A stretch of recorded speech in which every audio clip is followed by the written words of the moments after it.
Welcome to our education class. Hello everyone, I am Preeti Sharma and welcome to all my YouTube channel Education Classes. I hope आप सब लोग safe हैं, सुरक्षित हैं। तो चलिए बढ़ते हैं अपने टॉपिक की तरफ। तो देखते हैं हमने अब तक क्या क्या पढ़ लिया है। वीडियो को शुरू करने से पहले अगर आपको वीडियो अच्छी लगे तो लाइक कीजिएगा, सब्सक्राइब कीजिएगा एंड शेयर कीजिएगा। तो चलिए लेट्स गेट स्टार्टेड। हम पढ़ रहे थे growing up as a learner की first unit psychology and learner. तो हमने अब तक क्या क्या डिस्कस कर चुके हैं, तो चलिए पहले ये देख लेते हैं। हमने पहले फर्स्ट वीडियो में हमने डिस्कस किया था अपना meaning of education and meaning of psychology and it's branches. जिसने वो वीडियो नहीं देखी है तो डिस्क्रिप्शन बॉक्स में उसका लिंक दिया हुआ है, तो आप जाके चेक कर सकते हैं। हमने नेक्स्ट वीडियो में क्या पढ़ा था, meaning of educational psychology and इसकी हिस्ट्री पढ़ी थी और इसकी डेफिनेशंस पढ़ी थी। उसका भी डिस्क्रिप्शन बॉक्स में उसका लिंक दिया हुआ है, तो आप चेक कर लीजिए। आज हम डिस्कस करेंगे natures, aims and scope of educational psychology. तो चलिए स्टार्ट करते हैं। पहले जानते हैं कि इसके नेचर्स क्या है, इसकी प्रकृति क्या है, कि इसके नेचर क्या है, यानी कि इसकी प्रकृतियां क्या है, किसकी एजुकेशनल साइकोलॉजी की प्रकृति क्या है। तो चलिए स्टार्ट करते हैं। पहली है शिक्षा मनोविज्ञान की प्रकृति, यानी कि शिक्षा मनोविज्ञान यानी कि एजुकेशनल साइकोलॉजी की क्या नेचर क्या है, साइंटिफिक है यानी कि वैज्ञानिक है। अब बात आती है कि ये साइंटिफिक क्यों है, यानी कि ये वैज्ञानिक क्यों कहा गया है इसको। तो आप सब लोग जानते हैं कि जब वैज्ञानिक कुछ नया डिस्क्राइब करते हैं या कुछ नई खोज करते हैं तो उसमें बहुत सारे मेथड्स यूज़ करते हैं, उसमें बहुत सारे रूल्स होते हैं। जैसे कि न्यूटन्स का लॉ बना दिया या न्यूटन्स का फर्स्ट लॉ, सेकंड लॉ, तो उसमें जैसे जैसे उन्होंने मेथड्स यूज़ किए हैं उसी तरह से जो हमारे शिक्षा मनोवैज्ञानिक हैं वो क्या करते हैं, वैज्ञानिकों की क्या जो विधियाँ हैं, वैज्ञानिक जो विधियाँ हैं उनका सहारा लेकर उनका यूज़ कर क्या करते हैं, व्यवहार का अध्ययन करते हैं। किसके व्यवहार का अध्ययन करते हैं, स्टूडेंट के, चिल्ड्रन के यानी कि मानव के या बच्चे के या बालक के व्यवहार का क्या करते हैं, अध्ययन करते हैं। तो इसलिए इसको क्या कहा गया है, इसकी प्रकृति क्या है, साइंटिफिक है। क्योंकि ये साइंस, क्योंकि ये जो हमारे मनोवैज्ञानिक हैं वो वैज्ञानिक की जो विधियां हैं, वैज्ञानिक जो विधियां हैं उनको यूज करके क्या करते हैं, अध्ययन करते हैं बच्चे के व्यवहार का। ठीक है। फिर नेक्स्ट आता है यह विधायक यानी कि कॉन्स्टेटिव। कॉन्स्टेटिव का मतलब क्या होता है, जो भी हम अध्ययन कर रहे हैं, जो भी हम जिस विधियों के थ्रू हम अध्ययन कर रहे हैं उसमें क्या फैक्ट्स हैं, उसके क्या तथ्य हैं, उससे यहाँ रिलेट करते हैं, जो हमारे उसके कितने प्रकार हैं। ठीक है। तो यह विधायक कॉन्स्टेटिव का मतलब जो भी हम अध्ययन कर रहे हैं उसके क्या क्या फैक्ट्स निकल के आए, क्या क्या तथ्य निकल के आए, हमने जो वैज्ञानिक विधियां यूज की हैं उसमें क्या हमने फैक्ट्स डाले हैं, क्या हमने मेथड्स डाले हैं, तो उसका कॉन्स्टेटिव का मतलब वो होता है। फिर नेक्स्ट है और नियमांक यानी कि रेगुलेटिव का मतलब है जो भी हमने तथ्य निकाले हैं, जो भी हमने फैक्ट्स किए हैं बच्चे के व्यवहार को लेकर, जो हमने फैक्ट्स निकाले क्या वो फैक्ट्स सही हैं, क्या करना, मूल्यांकन करना। एक तरह से हम इसको बोल सकते हैं कि इसका मतलब है मूल्यांकन करना। मूल्यांकन यानी कि इवोल्यूशन का क्या मतलब होता है कि जो भी हमने कार्य किया है, या इसी से रिलेटेड लेते हैं कि जो भी हमने बच्चे से रिलेटेड जो भी हमने अध्ययन किया है, उसके व्यवहार से रिलेटेड जो भी हमने फैक्ट्स निकाले हैं, क्या वो सही हैं। तो इसमें क्या करते हैं, ये क्या है, ये प्रकार का विज्ञान है, इस प्रकार का विज्ञान है ये। ठीक है। फिर नेक्स्ट आता है हमारा शिक्षा मनोविज्ञान, व्यवहार का विज्ञान क्यों कहा गया है इसको, क्योंकि हम इसमें क्या करते हैं, शैक्षिक जो हमारी परिस्थितियां होती हैं, जो शिक्षण परिस्थितियां होती हैं उसमें क्या करते हैं, हम बच्चे के व्यवहार का अध्ययन करते हैं। किस वे से, साइंटिफिक वे से हम उसके क्या पता लगाते हैं, व्यवहार में क्या परिवर्तन है या उसका व्यवहार कैसा है, तो इसको क्या कहा गया, साइंस ऑफ द बिहेवियर। फिर नेक्स्ट आता है शिक्षा तथा मनोविज्ञान को जोड़ने वाली कड़ी क्या है, मानव। आप सबको पता है कि शिक्षा का क्या मतलब होता है, शिक्षा का मतलब होता है व्यवहार में परिमार्जन। और यहाँ पे मनोविज्ञान का क्या मतलब होता है, मनोविज्ञान का मतलब होता है व्यवहार का अध्ययन। जब तक हमें ये नहीं पता होगा कि व्यक्ति का या उस बच्चे का व्यवहार कैसा है, तो हम उसका परिमार्जन नहीं कर सकते। परिमार्जन इन द सेंस कि हम उसमें जो कमियां हैं उनको हम दूर नहीं कर सकते। तो जब तक मानव ही नहीं होगा, जब तक बच्चा ही नहीं होगा, जब तक बालक ही नहीं होगा, तो शिक्षा मनोविज्ञान कैसे पॉसिबल है? हम कैसे उसका अध्ययन कर पाएंगे? नहीं कर सकते ना। तो मानव और उसका व्यवहार ही क्या है, मोस्ट इम्पॉर्टेंट है। किसमें? शिक्षा और मनोविज्ञान, यानी कि शिक्षा मनोविज्ञान में मानव और उसका व्यवहार उसको जोड़ता है, शिक्षा मनोविज्ञान को जोड़ता है। सबसे इम्पोर्टेंट कड़ी क्या है? मानव है और उसका व्यवहार है। फिर नेक्स्ट आता है हमारा शैक्षिक परिस्थितियों के अंतर्गत बालक के व्यवहार ही विषय वस्तु। जो इसकी जो थीम है, हमारा जो शिक्षा मनोविज्ञान है, इसकी जो थीम है, इसकी जो विषय वस्तु है, वो क्या है? वो क्या है? बालक का व्यवहार ही तो है। अगर हम उसका व्यवहार ही नहीं होगा, हम उसके व्यवहार की स्टडी ही नहीं करेंगे, इसमें क्या कहा गया कि जो इसकी विषय वस्तु है वो क्या है कि शिक्षा, शैक्षिक जो परिस्थितियां हैं, जो हमारी शिक्षण परिस्थितियां हैं, उसके अंतर्गत ही हम क्या करें? उसके बालक के व्यवहार का अध्ययन करें। के व्यवहार का अध्ययन ही क्या है? हमारा शिक्षा मनोविज्ञान की क्या है? थीम है, यानी कि उसकी विषय वस्तु है। अंडरस्टैंड? तो चलिए, ये हो गए हमारे natures of the educational psychology. ये तो हमने पढ़ लिया। चलिए अब हम स्टडी करेंगे कि साइकोलॉजी, एजुकेशनल साइकोलॉजी के एम्स और यानी कि उसके उद्देश्य क्या क्या है। तो स्टार्ट करते हैं।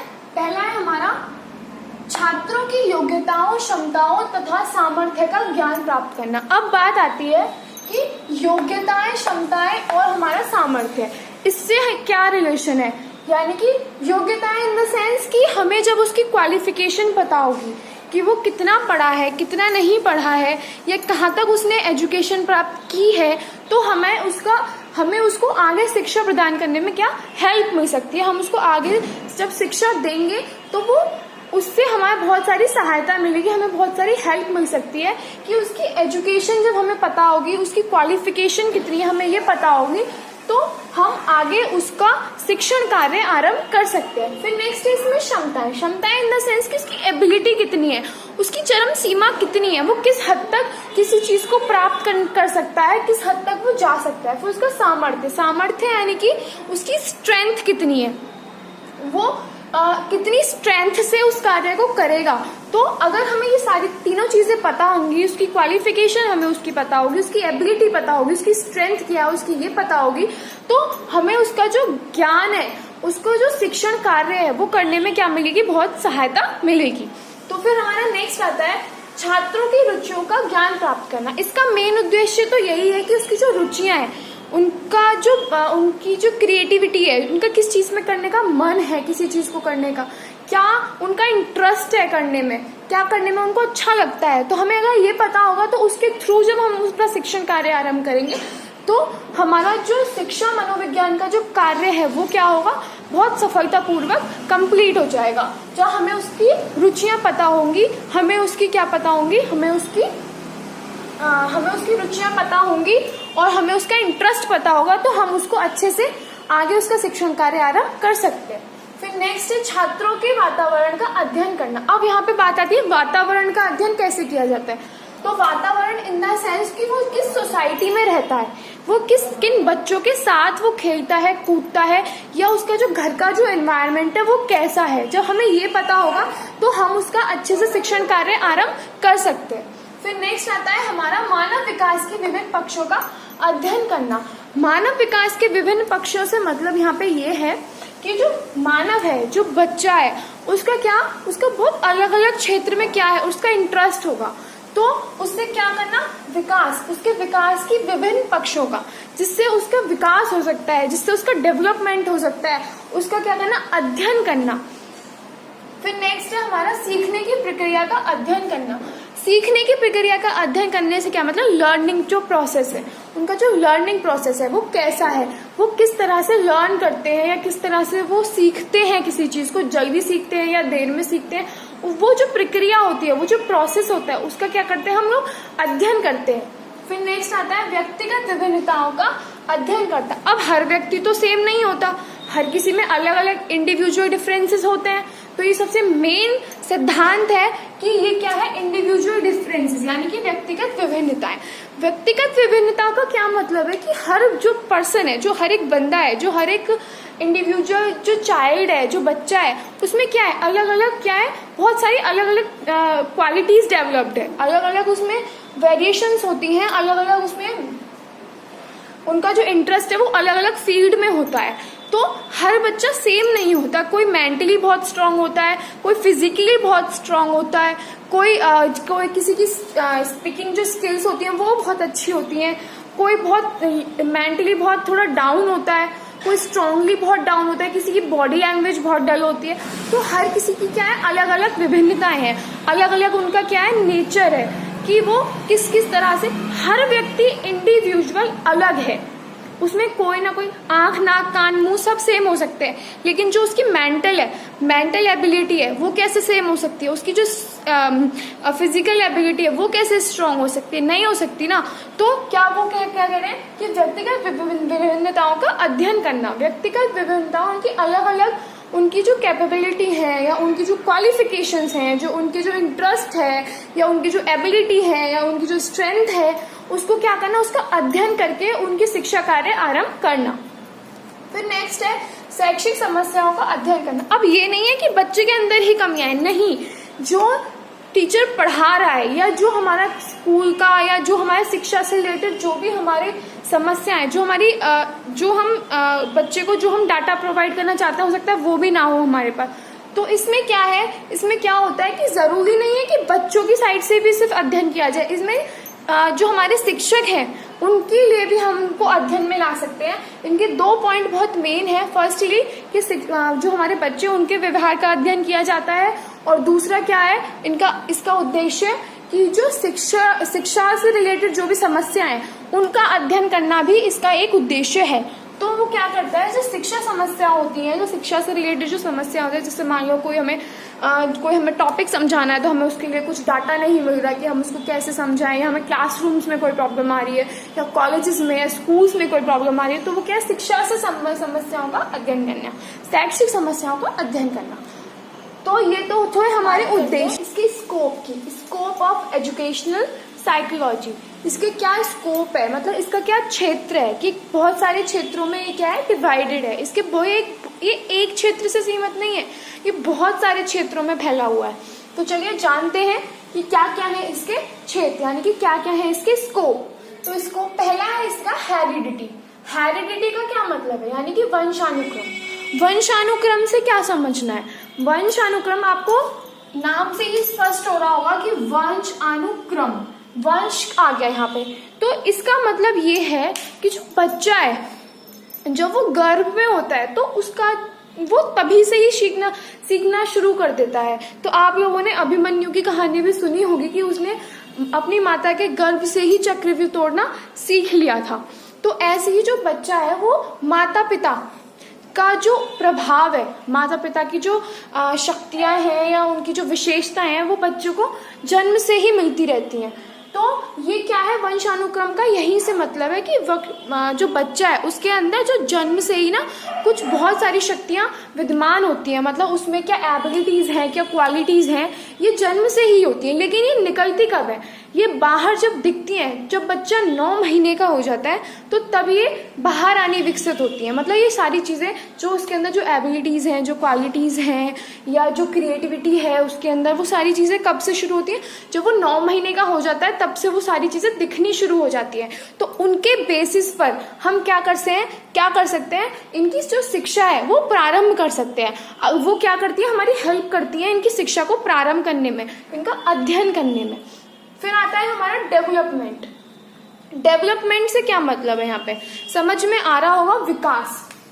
डेवलपमेंट से क्या मतलब है, विकास। विकास कैसे हो सकता है कि जब बच्चा है वो जन्म से ही पहले कौन सी अवस्था, पहले हमारी जो अवस्थाएं बहुत सारी हैं, जैसे कि शैशव अवस्था है, हमारी किशोर अवस्था है, बाल्य अवस्था है। तो पहले कौन सी आती है, हमारी शैशव अवस्था आती है, ठीक है, फिर हमारी बाल्य अवस्था आती है, फिर हमारी किशोर अवस्था आती है, और फिर लास्ट में हमारी पौण अवस्था आती है। तो इसमें क्या है कि बच्चे का जो डेवलपमेंट है वो धीरे धीरे होता है ना। तो जब बच्चे का डेवलपमेंट होता है तो उसके अकॉर्डिंग जब हम उसकी शिक्षा आरंभ करते हैं, डेवलपमेंट, अब मान लो शैशवावस्था में आप किशोरावस्था का तो ज्ञान नहीं दे सकते ना। शैशवावस्था में जो वो बच्चा है उसको बच्चे की तो नॉलेज दोगे। तो डेवलपमेंट का यहाँ मतलब है कि जिस तरह से वो विकास कर रहा है, जिस तरह से वो बढ़ रहा है, उसी तरह से क्या किया जाए, उसकी शिक्षा को प्रारंभ किया जाए, उसकी शिक्षा उसको प्रदान की जाए। फिर नेक्स्ट आता है हमारा इंडिविजुअल डिफरेंसेस। इंडिविजुअल डिफरेंसेस मैंने आपको बताया था इससे पहले भी कि इंडिविजुअल डिफरेंसेस का यही मतलब है कि हर एक व्यक्ति एक जैसा नहीं होता, उसके अंदर बहुत सारे अलग अलग, हर व्यक्ति के अंदर अलग अलग विभिन्नताएं होती हैं, अलग अलग डिफरेंसेस होते हैं। कोई किसी क्षेत्र में अच्छा है, कोई किसी क्षेत्र में अच्छा है, किसी के अंदर मेंटलिटी बहुत अच्छी है, किसी की पर्सनालिटी बहुत अच्छी है। तो उसके बेसिस पर हम क्या कर सकते हैं, उसका अध्ययन कर सकते हैं, उसको शिक्षा प्रदान कर सकते हैं, उसकी अलग अलग क्वालिटीज को देखकर। अब ये नहीं है कि एक बच्चा बहुत अच्छा है और एक बच्चा बहुत वीक है तो हम बहुत अच्छे के लेवल पर पढ़ाएं, नहीं। जो बच्चा अच्छा है और जो बच्चा बहुत अच्छा है, जो मीडियम बीच का जो बच्चा, हम उसके बेस पे लेके चलेंगे ताकि जो कम बुद्धि वाले जो बच्चे हैं उनको भी प्रॉब्लम ना हो और जो ज्यादा बहुत अच्छे बच्चे पढ़ाई में उनको भी दिक्कत ना हो। तो ये होता है हमारा क्या, इंडिविजुअल डिफरेंसेस।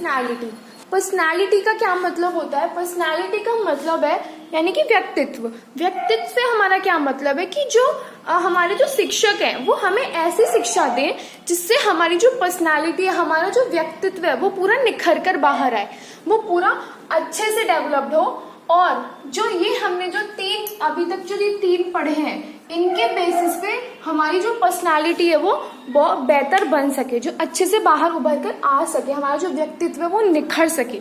फिर नेक्स्ट आता है हमारा एक्सेप्शनल चाइल्ड यानी कि विशिष्ट बालक।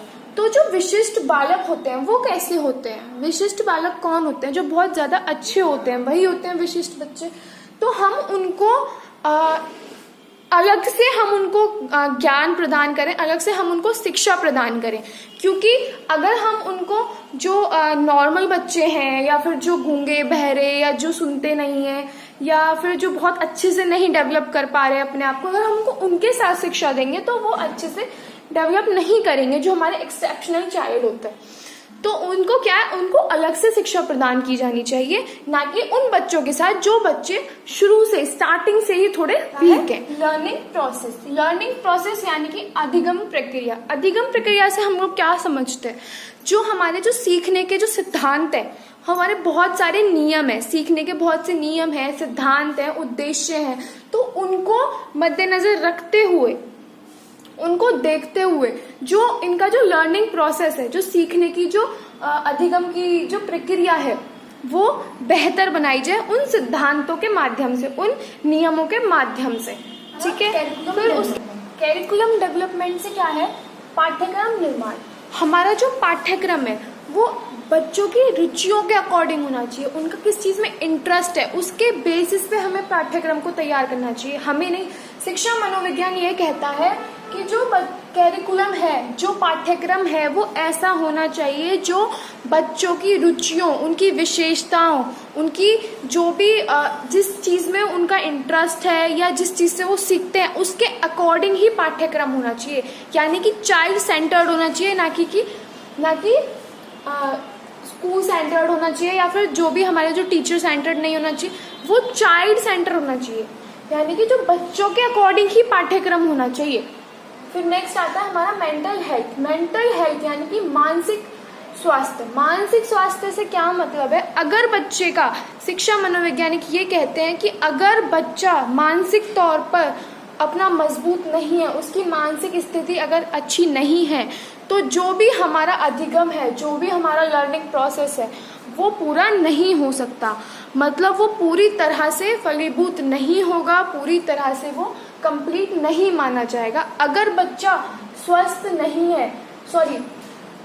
नहीं है तो वो जो हमारा टीचिंग लर्निंग का जो प्रोसेस है या जो लर्निंग प्रोसेस है, जो हमारा अधिगम है, वो कंप्लीट नहीं होगा। ठीक है। फिर नेक्स्ट आता है कि टीचिंग मेथड ऐसा होना चाहिए, यानी कि शिक्षण विधियां कैसी होनी चाहिए। शिक्षण विधियां बच्चों की जो एक्टिविटीज़ है उनके बेस पर होनी चाहिए कि बच्चों को किस तरह से सिखाया जा सकता है, बच्चों को किस तरह से समझाया जा सकता है और क्या क्या नए नए तरीके हो सकते हैं। अगर बच्चे को एक तरीके से समझ नहीं आ रहा तो दूसरा ऐसा कौन सा तरीका हो सकता है जो बच्चा इजीली समझ सके। तो टीचिंग मेथड यानी कि शिक्षण विधियाँ ऐसी होनी चाहिए, शिक्षक बच्चों को इस तरह से समझाए कि उनको या तो खेल खेल में समझ में आ जाए या कोई अदर एक्टिविटी करके समझा सकता है। तो बहुत इजी वे में होना चाहिए। ये नहीं है कि बच्चों को डांट के समझा दिया या बच्चों को मार पीट के समझा दिया, ऐसे बच्चा नहीं पढ़ेगा। फिर नेक्स्ट आता है हमारा गाइडेंस एंड अ काउंसलिंग यानी कि निर्देश व परामर्श। शिक्षा मनोविज्ञान कहता है कि शिक्षक को बच्चों को हमेशा परामर्श, हमेशा उनको गाइड करते रहना चाहिए, उनको काउंसलिंग देती रहनी चाहिए, उनको परामर्श देता रहना चाहिए। क्यों कि बच्चों को इस चीज़ से क्या मिलता है, प्रोत्साहन मिलता है कि हाँ अगर हम ऐसा करेंगे तो शायद हमारे मार्क्स अच्छे आ जाएंगे। या टीचर ये बोल सकता है कि उनको गाइड कर सकता है कि आप इस फील्ड में जा सकते हो या आप इस पाठ्यक्रम में या इस कॉलेज में एडमिशन ले सकते हो या इस कक्षा में एडमिशन ले सकते हो या इस सब्जेक्ट में मास्टरी कर सकते हो। तो टीचर का काम क्या है कि उनको गाइड करना, उनको परामर्श देना। इससे बच्चों की जो हमारी लर्निंग कैपेसिटी है या बच्चों का जो मेंटली जो डिस्टर्ब रहता है कि हम लोग क्या करें क्या ना करें, वो सारी चीज़ें एक लेवल में आ जाएंगी। फिर नेक्स्ट आता है हमारा मेजरमेंट एंड इवोल्यूशन। हर काम के बाद उसका इवोल्यूशन, उसका मेजरमेंट करना बहुत ज़रूरी है। हमने जो भी किया है, क्या जो बच्चों को हमने लर्न कराया है, जो बच्चों को हमने समझाया है, क्या वो उनको समझ में आया है, या जो हमारी जो शिक्षण विधियाँ रही हैं, जो हमारे टीचिंग एड्स जो हमने यूज़ किए हैं या जो भी हमने उनको पढ़ा, जो हमारा पाठ्यक्रम था या जो भी हमारी एक्टिविटीज़ थी वो क्या सही है, उसका मापन और उसका इवोल्यूशन करना बहुत ज़रूरी है। यानी कि उसका मेजरमेंट और उसका इवोल्यूशन बहुत ज़्यादा ज़रूरी है हमें ये पता करने के लिए कि कहीं हमारे शिक्षण विधियों में या कहीं हमारे लर्निंग प्रोसेस में कोई कमी तो नहीं रह गई जो हमने बच्चों को समझाया है। तो ये थे हमारे स्कोप्स जो कि मैंने आपको समझा दिए हैं। आई होप कि आपको ये वीडियो अच्छी लगी है, आपको ये चीज़ें समझ में आई हैं। हमने क्या क्या डिस्कस किया अभी तक, हमने फर्स्ट वीडियो में हमने डिस्कस कर चुके हैं meaning of education and meaning of psychology and it's branches. हमारी सेकेंड वीडियो में हमने पढ़ा एजुकेशनल साइकोलॉजी का मतलब यानी कि meaning of educational psychology and history of educational psychology and it's definition. और हमारी थर्ड वीडियो ये है, हमारी थर्ड क्लास में हमने पढ़े एजुकेशनल साइकोलॉजी के natures, aims and scope. I hope कि आपको ये चीज़ें समझ में आई होंगी और अगर आपको वीडियो अच्छी लगी है तो प्लीज़ इसको लाइक कीजिएगा, सब्सक्राइब कीजिएगा और शेयर कीजिएगा। अब मिलते हैं हम अपनी नेक्स्ट वीडियो में जो कि होगी हमारे इंडिविजुअल डिफरेंसेस के ऊपर। तो हम मिलेंगे आपसे क्लास 4 में। तब तक घर पे रहिए, सेफ रहिए, सुरक्षित रहिए। बाय।